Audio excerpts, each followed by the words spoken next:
How's it going, everyone? Welcome back to the Creative Collision Podcast. This is Saeed here.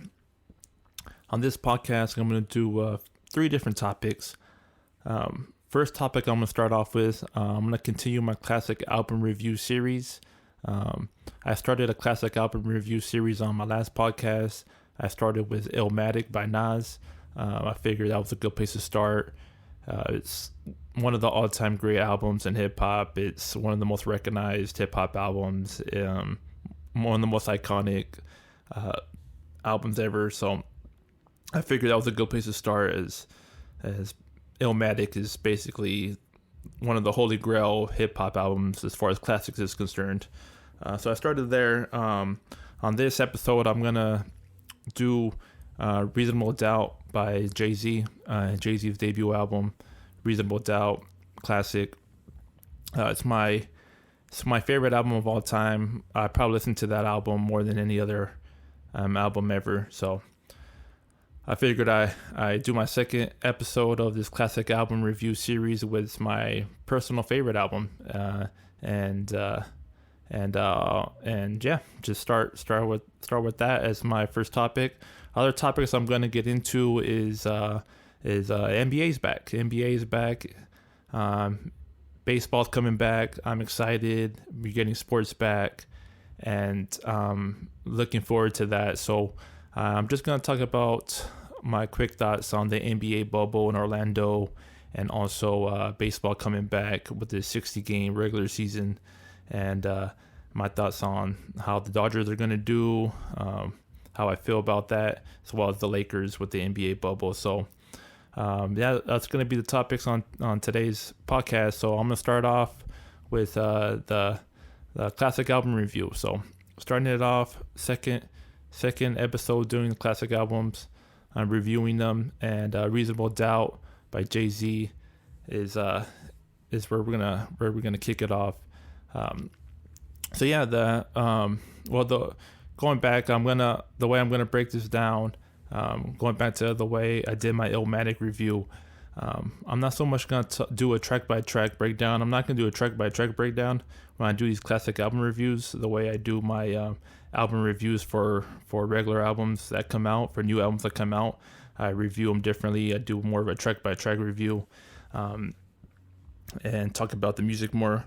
But on classic album reviews, I'm going to talk about more so the impact and the legacy that these albums had on the industry, on hip hop, and also what made it a classic, and my experiences with that album first time I heard it. So let's start there. So first time I heard Reasonable Doubt, it was actually because of my cousin, my older cousin Frankie. He's a big hip hop head.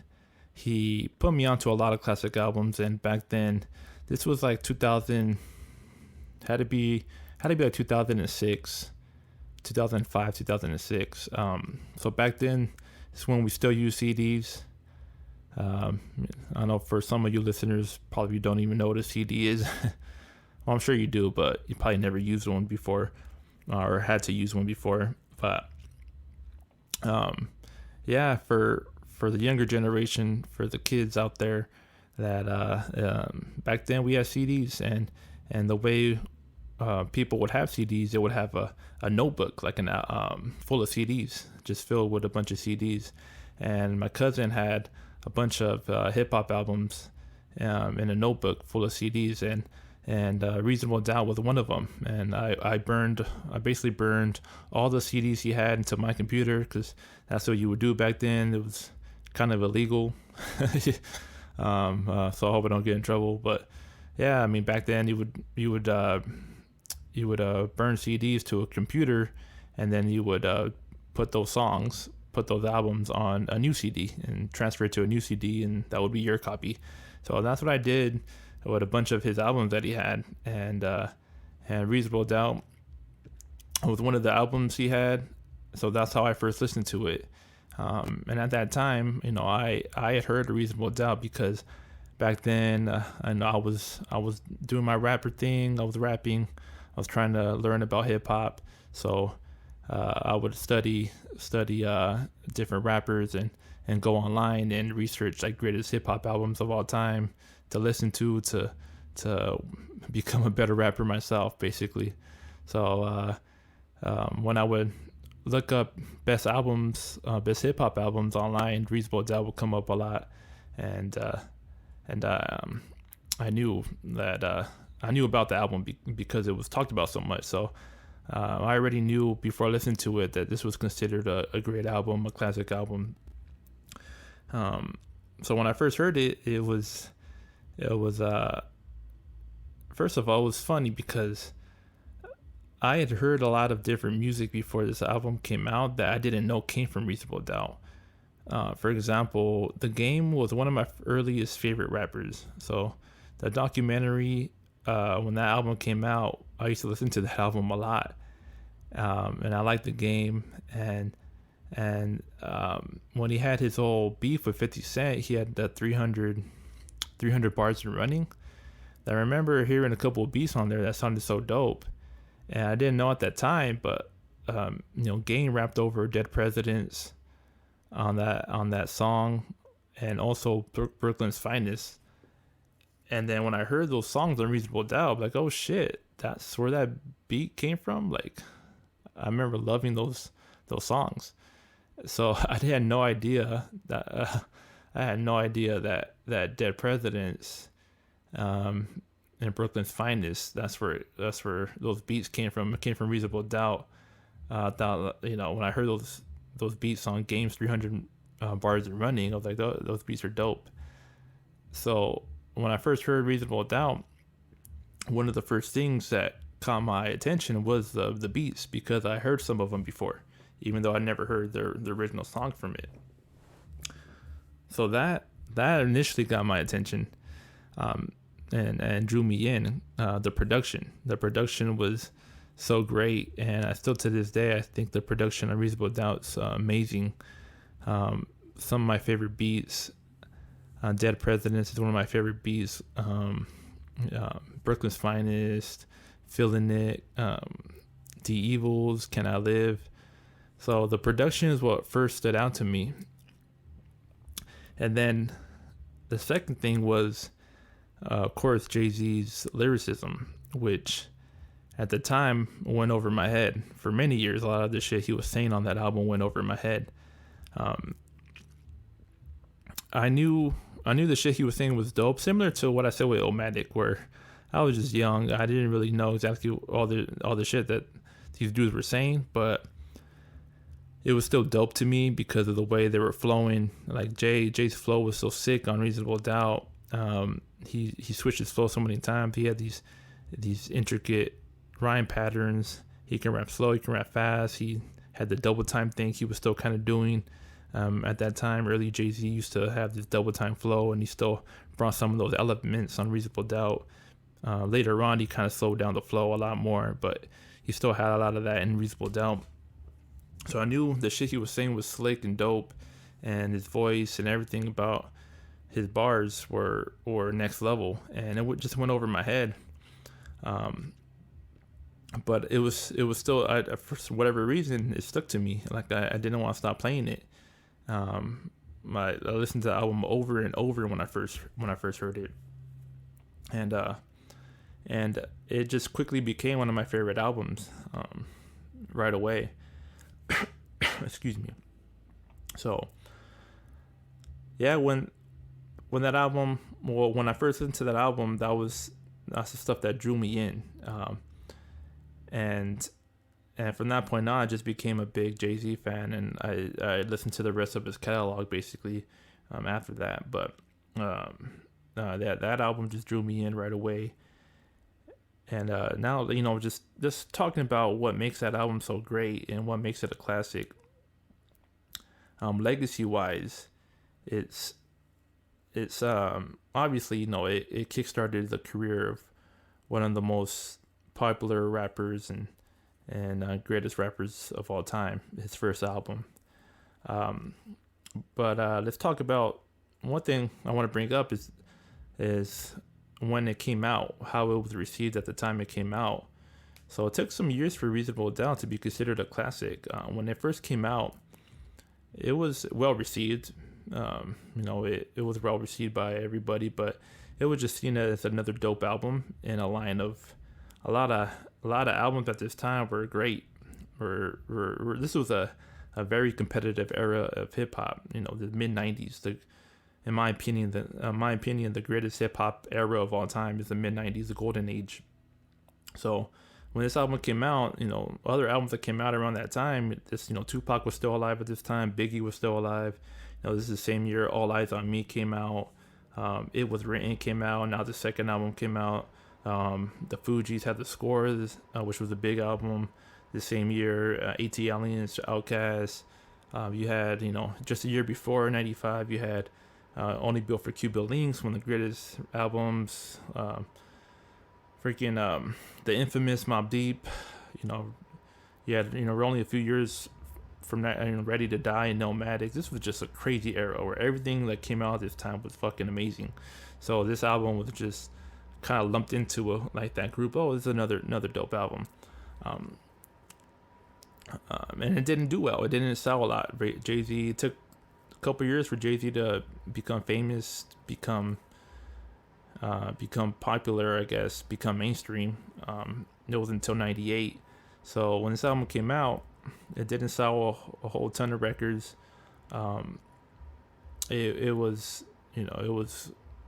well received, but it wasn't considered this instant classic like the way Illmatic was. Like Illmatic, as soon as it came out, people were highly regarding it. It was widely praised by not just hip hop, but also like major publications. Not Rolling Stones. I'm sorry, The Source gave it a 5 out of 5 rating.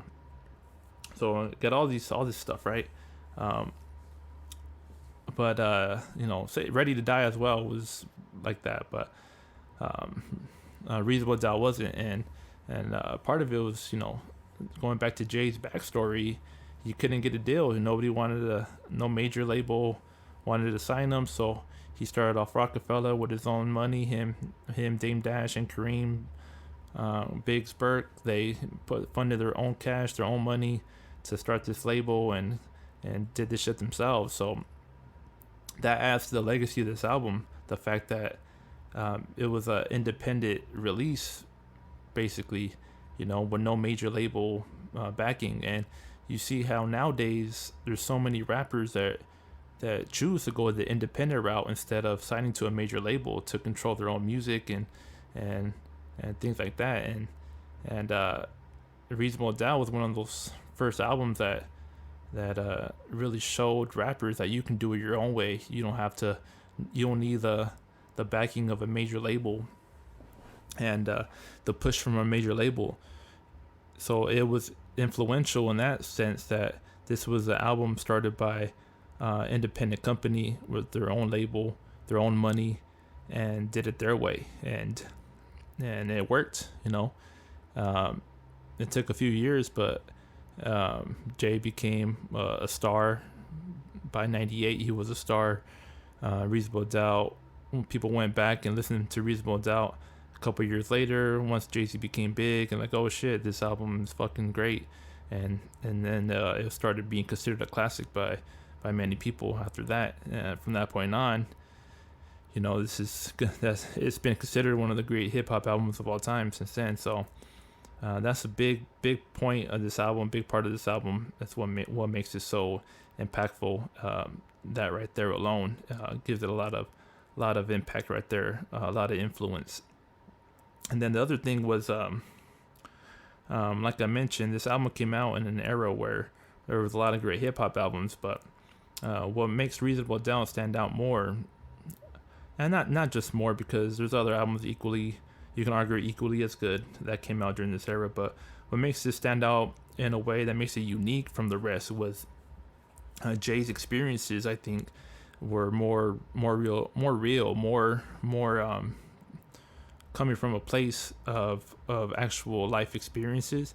And that's not saying that other albums that came out during this time were fake or people were being fake, but you did feel Jay was speaking more from real life shit at times, and it makes it stand out a little bit differently from other albums. And when I say that, I say it from the point that this album was kind of lumped into a subgenre of hip hop that was really popular at that time, called mafioso rap. Um, Mafioso rap is basically like drug dealer rap. It's not like trap like today, but it's more from a boss perspective, like a Godfather, Michael Corleone, Scarface level of I'm a boss, I'm a high level drug dealer, and that was popularized. That genre was popularized by Raekwon, by Raekwon and Only Built for Cuban Links, which came out the year before in '95. Now Cuban Links, great album. I'm gonna review that album at some point.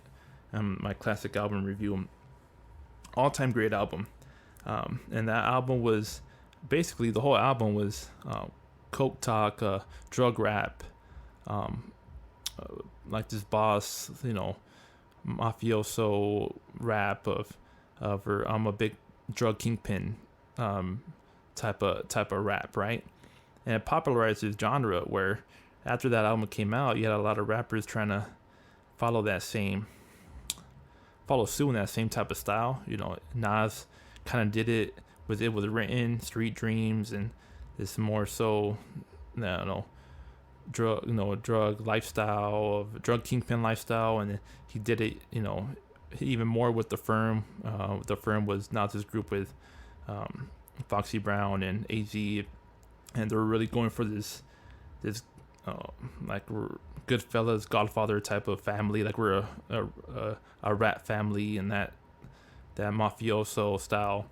And you also saw Biggie did it as well, where Life After Death had those elements.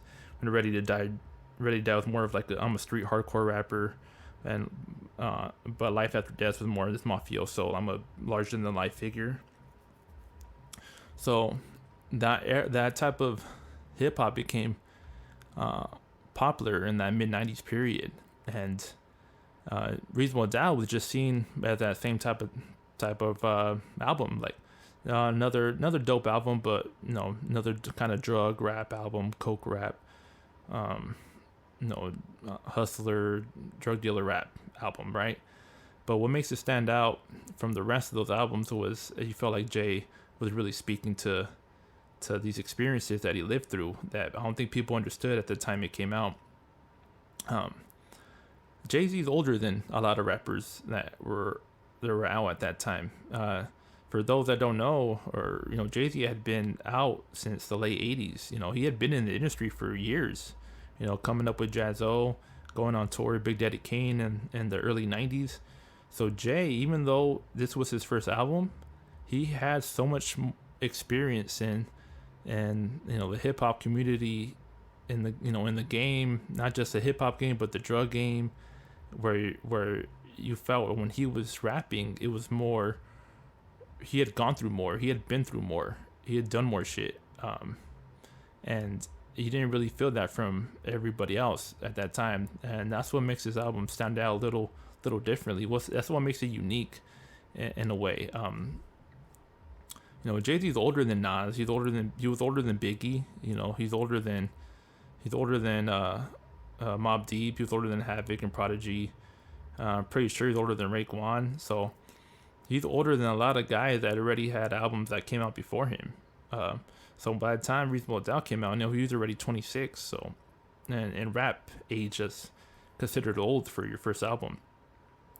So he had already gone through a lot of shit, and you felt that on Reasonable Doubt, because he's giving you both sides of it. He's giving you a full picture, a whole worldview on the drug game, and he wasn't just glorifying this life, this life of a drug dealer. He was also talking about the regrets, right? One of the best songs on that album is Regrets, and the paranoia and the choices you have to live with, and how stressful it could be, and a lot of people weren't giving that as much. You felt like other albums were more so kind of showing you the good, some of the bad, but mostly the good. It wasn't as well balanced. You had a lot of just glamorous stuff, lifestyle towards it, and more of a movie.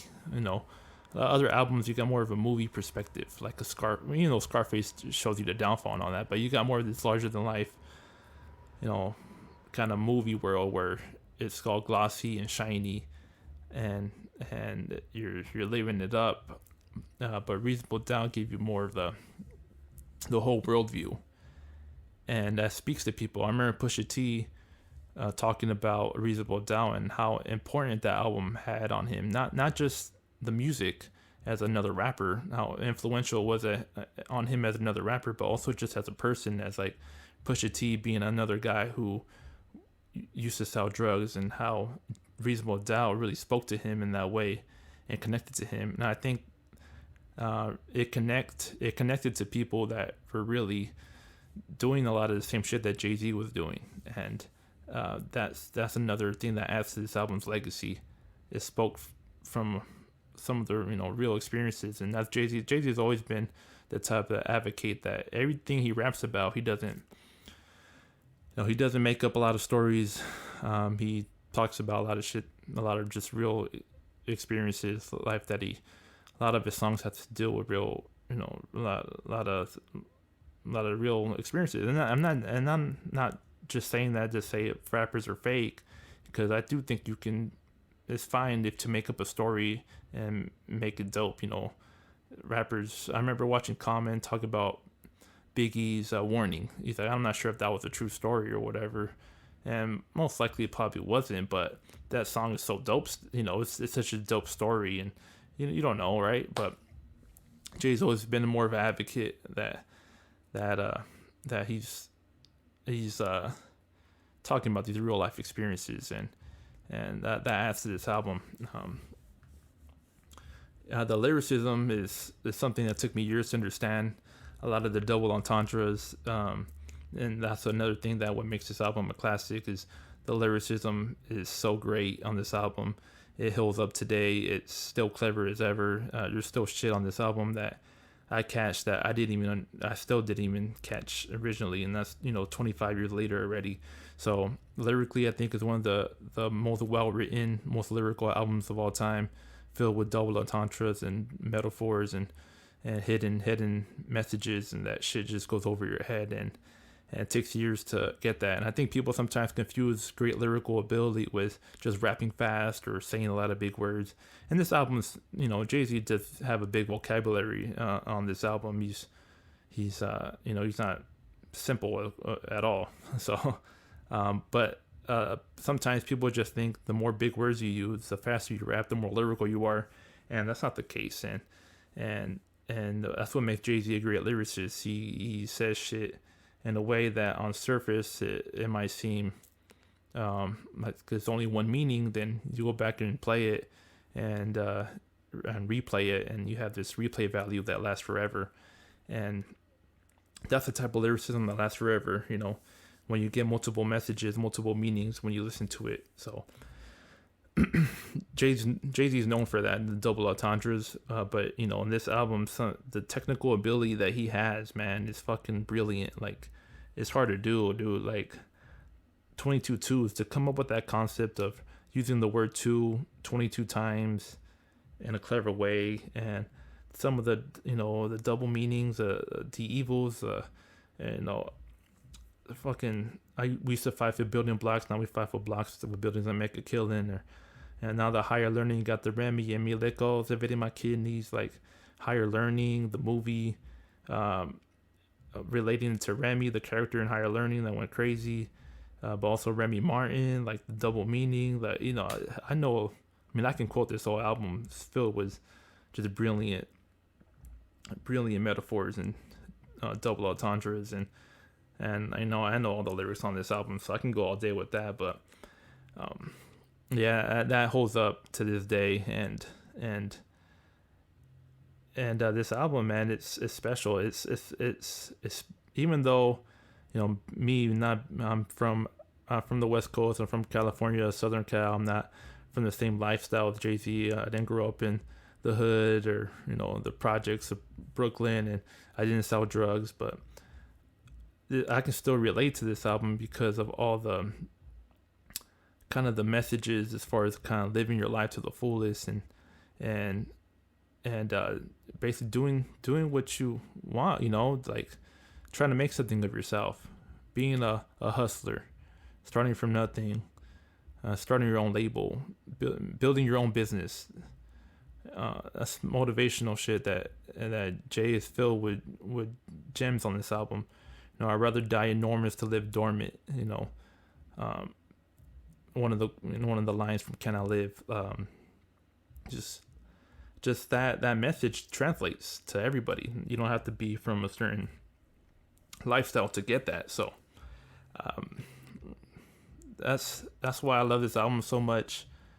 The messages is fucking amazing as far as lyrical ability and the production. And anybody who ever questions Jay-Z's lyrical ability, this album can hold up with any album as far as from a lyrical standpoint. And yeah, this really kickstarted my fandom for him.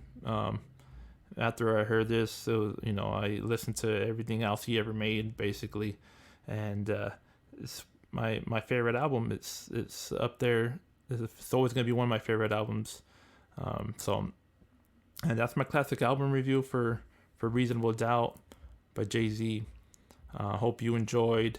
So now let's moving on to topic number 2. All right, so now for my second topic, I'm gonna talk about the NBA bubble and my thoughts on the Orlando NBA bubble that's happening right now. Playoffs gonna start soon. Well, not playoffs. They're gonna have I think six games, and then you're gonna have the tournament. So I'm excited the NBA's back. As a Laker fan, the Lakers were number 1 seed. They're riding hot. Things were looking up, and everything got shut down. And so I'm just excited that we still have a chance here to win a championship. It's gonna be interesting. It's gonna be interesting to see how this plays out. The bubble it's already been quite a experience already, just by being on Twitter and seeing some of the things that have already happened. Like Richaun Holmes, who plays for the Kings, he has to quarantine now because he ordered food and went to go pick it up. So he broke out of the bubble to go pick up the food, which, such a simple thing, such a little thing.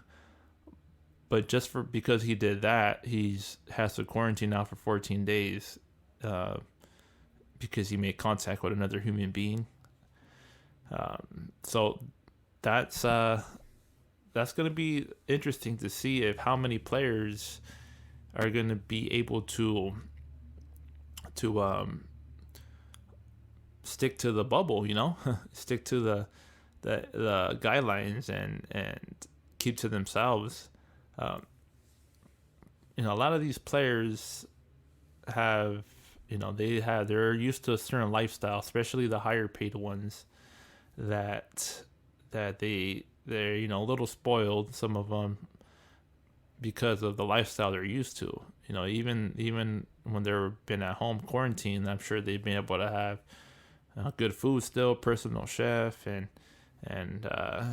had their freedom to leave the house to go eat, even though things were in quarantine. But a lot of them still has some more freedom that they have now, right? And I think it's going to be interesting to see how this all plays out. There's been, a few players already complained about the food and just their room, and it looks like they're staying at decent hotel rooms they have. Personally, for me, as long as you just give me some video games, give me some Netflix, and I'll be good to go. But I know for a lot of these players, it's a little harder for them. So especially if you don't like the food there. So it's going to be interesting to see how this plays out. If somebody breaks out of the bubble at the wrong time, and all of a sudden they end up with COVID or they're a key player, and then they have to quarantine themselves for 14 days in the middle of a championship run. That's gonna be that's gonna be a big deal. So it's gonna be an experience, definitely, and it's gonna be hard for some people, but from from what I've been seeing, it looks like players are taking some time to get used to it, but um, we'll see how it all plays out. I think it's gonna be a fun watch still. I think it's gonna bring in a lot of fans, or a lot of people are still gonna watch the games, and and I don't believe this season should have an asterisk by it, um, based off whoever wins. But I know it's going to be seen that way, unfortunately, especially if the Lakers win. It's going to be seen that way. A lot of people are not going to want to give the Lakers credit and put an asterisk by this championship if they do win. But almost every other team, I feel like if they win, it won't be such a big deal. Of course, because Lakers are always going to have the most haters if they win. So, but that comes with the territory. I think the Lakers are going to be fine. I know Rajon Rondo broke his hand, so he won't be playing. So they're out on Rondo. Avery Bradley has opted out of playing. But other teams are also going to have players opting out and have some injuries as well. The Lakers have such a good chemistry that I feel they're going to be fine. The teams I'm worried about, or teams that I feel that their fan base should be worried about, are the Clippers. I don't know how the Clippers are gonna do, because they, having this break, they really needed to figure out their chemistry, and they had some issues still. They still had some issues when it came to their team dynamic. So that's going to be interesting. The Bucks, I think, will be fine. The other thing too is, their players are going to have, if they want to, they can have nicknames on the back of their jerseys, or different names on the back of their jerseys to support Black Lives Matter, or support something else that they want to show support of right now in the world. So like Kyle Korver is going to have Black Lives Matter on the back of his jersey, which is big. It's pretty big deal. This is a white NBA player showing support for the black community. So that's going to be something to watch too, to see how many players actually choose to have something different on the back of their jersey, to represent something different, and stand for a cause if they choose to. LeBron is just going to go with his name. I know I'm sure people asked him right away, what are you going to have something, a statement on the back of your jerseys? But he's just going to go with his name. So I'm excited. I'm excited for this NBA to return. We're getting close to it here. We're about 2 weeks away. I'm just happy to have basketball back. And I'm looking forward to it. So we'll see how it goes, but it's going to be fun to watch, and it's definitely going to be a change, but it'll be an experience, and it'll be interesting for sure. So excited to have basketball back. Now baseball as well. I'm excited to have back, and I didn't think baseball was going to do this, or I was going to get this done. It seemed like we weren't going to have a baseball season at all, but we are, and good thing that we are. I don't know what I was going to do without a full baseball season. So 60 game season, and I think this season for sure, and baseball will have more of an asterisk behind whoever wins the championship than basketball, because in basketball, at least we're almost done with the season. We're just about 15 games away from the regular season being over, when the quarantine happened and the season got suspended. So most of the season was already played. We already knew who the best teams were. We knew who were the championship contenders in basketball. So it doesn't have as much of an asterisk as baseball, because you're going into this 60 games only. That's less than 50% of the season. That's only like that's only like 33% of, no, more than that. It's about 40% of the season.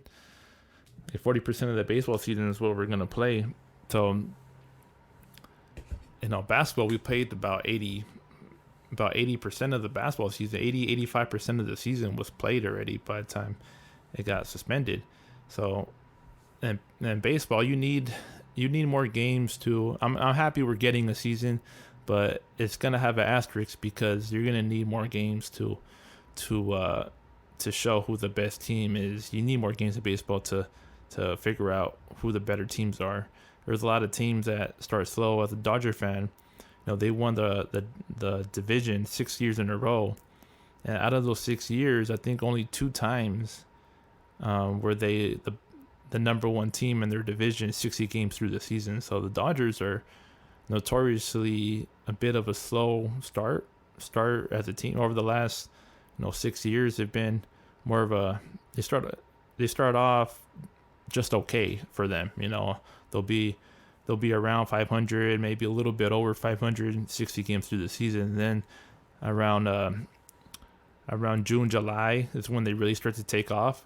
So the Dodgers can't afford to have a slow start because it's such a short season. If they have like a 6-game losing streak, and that's gonna put them back some ways already. They're gonna be fighting. So depending on who wins the championship this season in baseball, it's gonna have more of an asterisk behind it if a random team wins it. If it's one of the popular teams, or the main contenders like the Dodgers or the Yankees, or I don't want to say the Astros, because fuck the Astros for cheating, but if one of those teams win it, then it's not gonna have as big of an asterisk, even though it still will.